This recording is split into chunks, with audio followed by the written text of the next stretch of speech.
Sí, nosotros seguimos pensando en el siglo XIX, ¿no? Seguimos añorando a Salinas de Gortari, ¿no? No, Ah, nada. no, En la no, Facultad de Aclaren la Economía sí lo punta, hay, aclaren en la la punta. Facultad de Economía sí los por hay. supuesto era una broma. Una broma de ustedes dos, o sea, Claro. lo que pasa en las facultades de economía en el Instituto de Totalmente. Investigaciones Económicas de Sí, la UNAM, pues es otra cosa. Y eso tiene Totalmente, que sí. ver con lo que ya hemos pues planteado, no de forma, digamos, muy profunda, pero sí una crítica a particularmente a la UNAM, que se ha derechizado terriblemente, Totalmente. ¿no? Y que claro, sí, hay una añoranza no solo a personajes, ¿no? Como pudiera ser el caso de Salinas de Gortari, sino sobre todo el modelo neoliberal. O sea, eso sí Sus existe estímulos, claro. exactamente y es básicamente porque vivieron del saqueo. O sea, estos personajes que encabezan las universidades también han vivido del saqueo y por eso apoyan ese régimen que a todas luces, y de eso también me gustaría que habláramos, es un régimen que comete delitos económicos y que tiene también víctimas económicas. Y las víctimas económicas, para empezar, son la mayoría del pueblo de México que está en situación de pobreza. claro, totalmente. Sí, muchas veces se suele, y ese es como uno de los problemas del economicismo que se practica, de que se cree que la economía es la explicación de los indicadores en sí mismos y nunca los procesos que significan, ¿no? Y efectivamente, ¿no? Ahorita hubo un símbolo muy importante en el discurso de Claudia Sheinbaum ahí en la Torre de Petróleos, en ese sentido, porque recupera las palabras, el discurso de Jesús Silva Herzog, que fue el primerísimo economista en forma moderna, desde mi punto de vista, que fue fundador y defensor de la existencia de la Facultad de Economía en la UNAM y que se estrenó en la expropiación petrolera como el que hizo el dictamen para poder dar paso a la expropiación y que además después se volvió director de comercio de Pemex porque había un boicot de las petroleras afectadas y Jesús Silva Herzog logró vender, ¿no? Lograr posicionar la venta y demostrar que podíamos, ¿no? Porque estaba esta campaña mediática fuerte de que México no podía hacer nada, no era capaz, Y que ¿no? los mexicanos, sobre todo mexicanos, en aquella época ni siquiera se incluía a las mujeres, pero bueno, que los mexicanos no éramos capaces de, pues, de pensar siquiera, o sea, de ser Exacto. ingenieros petroleros o ingenieras petroleras y sacar adelante por nosotros mismos estas tecnologías, ¿no? Una visión colonial, ¿no? Exactamente. Y que el asunto de la ciencia económica, lo hemos discutido en algunos otros espacios, la economía tradicional viene de Inglaterra en su experiencia colonial, pero la economía mexicana viene de esas experiencias de batalla ya contra el imperialismo, ¿no? Y viene de experiencias también de que nada de esto tiene sentido si el sector social no es el beneficiado en última instancia, ¿no? ¿A qué voy con esto? Pues de que la historia misma está reclamando que la universidad pues tiene que acompañar no a élites en particular, sino tiene que acompañar al pueblo. Y si el pueblo va apuntando hacia un tipo de transformación, pues hay que ir en esa dirección, ¿no? Pues que alguien le avise al rector de la UNAM, ¿no? Porque Él no es está historiador enterado. económico, debería saber, porque además es bien interesante esto que mencionan. Yo estaba en clases, no escuché el discurso, lo voy a escuchar llegando a casita, pero Silva Herzog funda la Facultad de Economía en 1927, cuando termina la Revolución Mexicana y se necesita reconstruir el Estado, cuando venimos de un país que terminó duramente golpeado por la guerra y dijo, necesitamos no ingenieros, que son muy buenos, echamos a andar Pemex con ingenieros, no abogados que tienen su expertise, necesitamos economistas con sensibilidad social. Y de hecho él era muy duro, decía que los marginalistas que alcanzaba a ver ahí en Massachusetts, así, cito tal cual, eran unos castrados mentales, para no, su forma de decirle Así dijo el subordinados, maestro, así dijo el Silva Herzog. maestro que creó la licenciatura en economía en ese país. Y no es algo menor, porque otras licenciaturas, alguna vez me puse a estudiar cómo se habían formado la Complutense de Madrid, su facultad de economía es franquista. Entonces, imagínate cuáles son los cimientos éticos e ideológicos de la formación que puedan tener. El de nosotros es muy nacionalista con Silva Herzog, Bueno, muy de desarrollo. porque Es que está todavía presente. Obviamente, hay maestros muy buenos, muy preparados y hay una élite que está de salida porque el neoliberalismo va de salida, Ujú. es un periodo de transición que tenía O sea, otros se estaría intereses. recuperando ya ese espíritu. Nunca se Exacto. ha perdido, al menos en la Facultad de Economía. Ujú. Está como de forma simultánea. Hay profesores muy valiosos, muy en Pero muy resistencia, acotados también. totalmente, Totalmente, ese ha sido el secreto, ¿no? totalmente. O sea, y yo lo que quisiera decir ahí es de que la esencia de la ciencia, aún con toda esta institucionalidad que por supuesto no va acorde con ese espíritu, sino al del modelo Claro. neoliberal, no puede eliminarlo, pues, ¿no? O sea, es como eliminar los problemas salariales, o sea, evitar que digan, no, pues tú ya aguántate, ¿no? No vas a llegar a la sobrevivencia, ¿no? O sea, es una fuerza viva, lo que quiero decir. Claro. Y pues obviamente que también creo que es importante mandarle un saludo muy solidario a todo el ejército de profesores de asignatura que son los que están ahí directo también y que están transmitiendo toda esa historia, ¿no? Esa otra visión de la ciencia económica que, como se decía ahorita, pues viene de estas batallas, viene de una revolución social, ¿no? Como los franquistas, como ahorita señalaba la doctora Carolina, y que por supuesto hay una noche, ¿no? Se llevaron, por supuesto, pues los recursos para las publicaciones, las promociones, y eso pues los invisibilizó, ¿no? No los desapareció, pero sí los invisibilizó. Y ahorita pues hay una posibilidad también, ¿no? Ahorita como estamos hablando del Plan México, también tendríamos que montar ya el plan de recuperación de las universidades.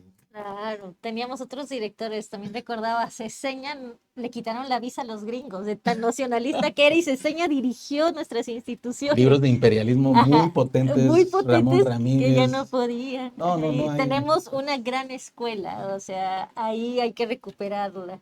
Esperemos que eso sea pronto. Y bueno, antes de que concluyamos, sí, sí, Ya, porque ya va nos muy pusimos a atrasado, soñar. la verdad que la UNAM. Y ahora que decías el tema de los profesores de asignatura, ese es otro tema para otra mesa, donde hablemos de la violencia económica que ejerce la propia Universidad Nacional en contra de sus profesores de asignatura. Es una vacilada lo que ganamos. Digo, yo no vivo de eso, ¿no? Pero, y además, Pero sí es a mí una además vacila. todavía peor, me contratan solamente un semestre al El año, o otro no sea, comes.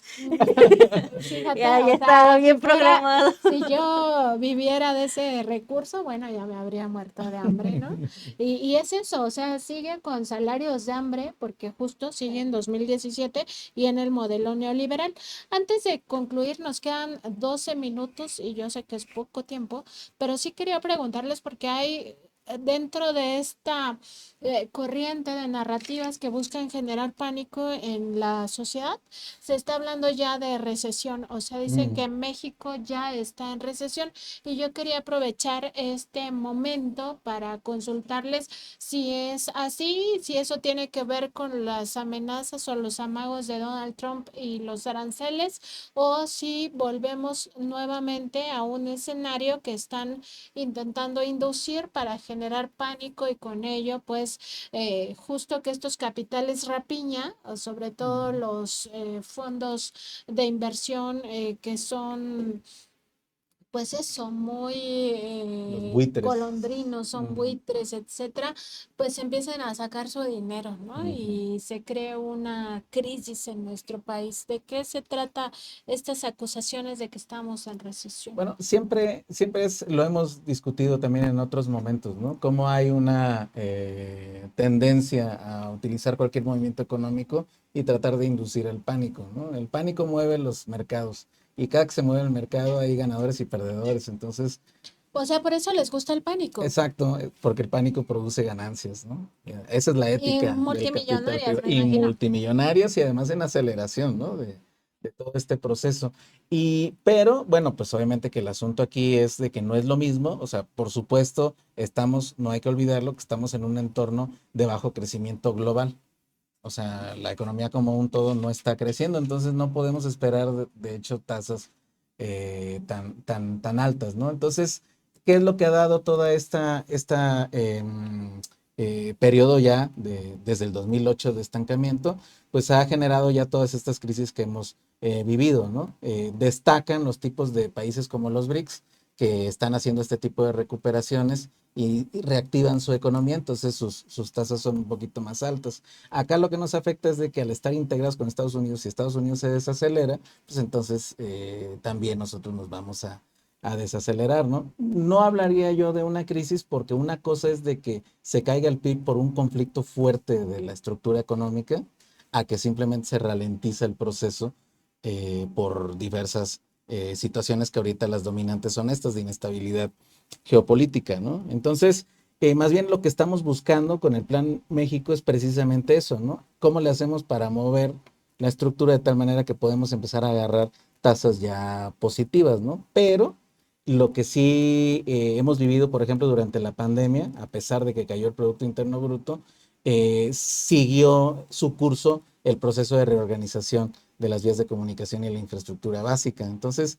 no solamente se trata del cambio cuantitativo, es lo que quiero decir, sino sobre todo el cambio cualitativo. Y ahí lo que sí tenemos que hacer para evitar el pánico, por supuesto, es este ejercicio, ¿no? Ir viendo de conjunto qué es lo que se está haciendo y cómo se espera que madure en el mediano plazo, ¿no? Bueno, importante también revisar que, claro, no estamos en la misma circunstancia que cuando estuvimos en la pandemia, ¿no? Que eso sí es peor, es Claro. lo peor que nos pasó, porque ya lo sabemos, nos mandaron a casa y nos mandaron a casa a nivel global, o sea, todas las industrias se paralizaron con excepción de las más urgentes, ¿no? Y por supuesto con excepción del sector sanitario, que ese sí tuvo que afrontar Ujú. ese tema del COVID.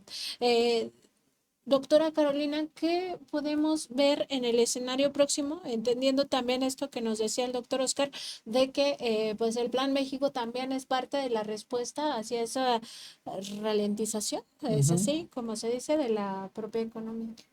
Pues es que también habría que definir, tú lo planteaste al inicio diciendo, a ver, ¿cuál es la narrativa que se está creando? Las narrativas se construyen generalmente a partir de variables. A mí sí me interesaría conocer cuáles son las variables que están considerando para recesión, porque en el periodo de gran crecimiento de México, este crecimiento se medía como la variación entre el producto, entre la variación en la población. Con el neoliberalismo solo nos quedamos con el comportamiento del producto, Mm. dejamos de lado el aspecto social que era mucho más abarcativo. Entonces ahí se construye una narrativa. Y también hay que tener claro que los indicadores, las variables que utilicen, siempre vemos gráficas, pero esas gráficas tienen ganadores y tienen perdedores. La pandemia fue de los acontecimientos, de los choques económicos más fuertes a nivel mundial, pero sobrevivimos y Ujú. sobrevivimos porque se visibilizó un tercer sector que genera el dinamismo con complicaciones, pero que estaba desvinculado de las variables que utilizaban para generar pánicos, que son los que generan estas ganancias a ciertos sectores. Entonces, creo que hay que redefinir muy bien cuáles son las variables y qué vamos a entender por economía. Los neoliberales concebían la economía solamente como este crecimiento hacia el exterior. La estabilidad que les importaba no era de variables macroeconómicas, era de variables financieras. Por eso decían, bueno, la economía se comporta bien porque la tasa de interés tiene este comportamiento, el tipo de cambio está así, el Nasdaq está de tal manera, el Dow Jones también, pero nunca te ponía ahí en la pantalla, la economía va bien porque el salario aumentó, porque se generaron estos empleos, porque la canasta alimentaria disminuyó Porque de su todo eso precio. estaba mal. Claro, Exacto. porque confundían las variables, porque eran muy mañosos, ese es el tema, ¿no? Sí, mañosos sí Entonces, son. ahora hay un pánico, pero tú dices, bueno, a ver, México dices que no va a crecer, pero cuéntame a dónde se están yendo las inversiones. ¿A Europa? Por supuesto que no. A Estados Unidos es una política súper ansiosa, ¿no? ¿Cómo va Los a tiene que generar esa amenazar estabilidad? para que se Exacto, regresen. les dice, ahí te va el ejército y está sacando buques muy pesados. O sea, ¿quién va a invertir ahí? ¿No? En América Latina están en otro proceso. No sé cuántas inversiones ha recibido Milei en los últimos Bueno, años, pero no tienen ese carácter productivo, ese sentido de reproducción de la vida social. Entonces, ese pánico me parece que es parte de la estrategia para debilitar muchas veces a la figura pues de la presidencia en un contexto en el cual esa figura tiene que negociar al exterior. O sea, todas las narrativas van de la mano, o sea, no solo es Teuchitlán, no Porque solo los que pagan es, son los mismos. Claro. claro, no solo es expresidente, narcopresidenta, narcogobierno, sino también estas otras narrativas. Sí, totalmente. Es parte de todo el paquete. Es el asunto del pánico, es el asunto del miedo, de que obviamente que cualquier tipo de transformación estructural que tú no te animes, no te atrevas, porque es tocar un equilibrio que es para ellos pues santo, ¿no? Y en ese sentido, creo que ahí sí tenemos que recuperar siempre el componente de lo mediático y el componente de las imágenes también, de cómo nos imaginamos los procesos. Eso es importante para el proceso en general, pero también para el día a día, ¿no? Porque pues también ahí las decisiones de consumo ya tienen que ver con otro tipo de cosas, las presiones que puede hacer la sociedad también en cómo mínimos de calidad del transporte público, de la estancia en las calles, es decir, toda esta reapropiación, diría yo, de temas económicos, pues creo que es fundamental, ¿no? Entonces, nunca puedes construir eso que es tan importante, la fibra social, si estás partiendo de las narrativas del miedo, ¿no? Ahí el economista está fallando, por supuesto, a su vocación. Y bueno, nada más decir que ahora que decía la doctora Carolina, sobrevivimos a la pandemia con un modelo humanista que siempre privilegió al pueblo y que no privilegió a los de arriba, por mucha presión que recibiera del sector económico. El gobierno del presidente López Obrador les dijo que no, o sea, no se iba a rescatar a los de arriba, se iba a rescatar a los de abajo, y entonces lo que nunca se canceló fue el pago de impuestos, y con eso se cubrió toda la parte de las pensiones del bienestar, de las becas, etcétera, ¿no? Y además que la vacuna nunca fue una mercancía. O Claro. sea, se Uf, eso es recurrieron a importante. mecanismos a priori para que nuestra población pudiera sobrevivir, dada el contexto que teníamos en términos de salud, que ya hemos platicado aquí, y no a mecanismos posteriores llamado mercado, que nunca ha demostrado ser eficiente a la hora de asignar recursos, porque excluye a los que menos dinero tienen. O sea, nunca nos vimos en el dilema de decir quién se va a vacunar en esta familia, quién es más importante que tenga la vacuna. Eso no lo dejamos a nosotros porque hubiera fragmentado mucho el tejido social, como si se tuvo esas discusiones en otras latitudes, ¿no? Y se normalizaron. En nosotros hubiera sido impensable.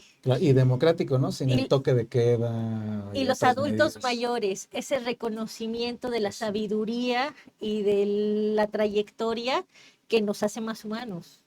Y bueno, sobre esto último, recordar que durante el periodo neoliberal sí había muchos de estos sacrificios familiares donde se decía pues que coma el niño o que coma la Ujú, niña, y nosotros nos aguantamos el hambre, ¿no? O sea, ujú. eso sí pasó en muchas de las familias que fueron afectadas, sobre todo por el error de diciembre de Claro. 1994, y pues eso marcó también a muchas personas, ¿no? Que ya pues posteriormente podríamos analizar un poco lo que está pasando en Argentina, que nos Mm, llevaría a comprender también el periodo neoliberal de nuestro Claro. propio país. Nada más que hoy pues sí ya se nos da el tiempo, como siempre, Pues lo que solamente nos... nos tenemos tiempo para mandarle un abrazo al pueblo argentino, resistencia, ¿no? Sí, no, no, y Sí, la verdad. además con escenas terribles. Intergeneracional también, ¿no? Ujú. Hay escenas terribles, pero también hay escenas que te dan ánimos, ¿no? De De la saber cómo se está solidaridad del dando pueblo. una solidaridad intergeneracional y pues están saliendo a las calles a hacer su proceso. Sí, un proceso de recuperación de lo público y también de exigencia de que no se les quite sus derechos, ¿no? Estamos hablando de derechos que están siendo tratados como mercancías. Y por supuesto, un abrazo solidario a el pueblo argentino y a todos los pueblos que sufren todavía por estos procesos neoliberales, y el caso de México, pues que los mexicanos, las mexicanas estemos a la altura del momento histórico que estamos viviendo, y celebremos pues también la recuperación de lo público con el caso de Petróleos Mexicanos y la Comisión Federal de Electricidad este 18 de marzo, que es el día que conmemoramos la expropiación petrolera. Rápidamente un mensaje final. Pues me gusta, es que me quedé pensando en solidaridad a los que todavía son neoliberales y a los países a los cuales hemos exportado nuestros neoliberales, ¿no? Donde vive Calderón, Salinas, de Gortari Bueno, en y todos los España, ni más ni impresentables que se menos. fueron, ¿no? También me solidarizo con el pueblo español por lo que le estamos exportando. Bueno, no es porque nosotros quisiéramos, Exacto, ¿no? ellos Se se han, autoexiliaron, Su monarquía exactamente. lo permite. Por eso mi exactamente, solidaridad con el pueblo español. claro, y Totalmente. ellos sí subyugados a la monarquía, ¿no? Claro, y es lo que quiero finalizar, ¿no? O sea, Europa está en una crisis profunda, Estados Unidos está en una crisis profunda también, América Latina está en esta recomposición también problemática, pero creo que más que verlo como una distopía en general, creo que lo que habla pues es de que hay una oportunidad de reestructurar muchas cosas, ¿no? Y destaco esta visión de largo plazo, ¿no? Que también se marcó en el Zócalo por parte de la presidenta de decir vamos integrando pues, el continente completo, ¿no? O sea, es una cosa ahí complicada por muchas razones, pero creo que es un buen punto de arriba. Complicada por la derecha que ha tomado muchos países, pero bueno, ya veremos si esto es posible. Con esto llegamos al final de este programa. Les recordamos que el próximo lunes estaremos de 2 a 3 de la tarde, ahora sí ya en lunes con esta mesa de economía política. Les agradecemos que nos hayan permitido llegar hacia sus pantallas, sea del celular o de la computadora. Y les agradecemos a nombre de nuestros compañeros en producción, Carlos Sánchez, Mauricio Romero y Alejandro Sánchez. Buenas tardes, doctora Carolina. Bonita tarde, Nancy. Buenas tardes, doctora Oscar. Muy buenas tardes. Buenas tardes a todas y a todos.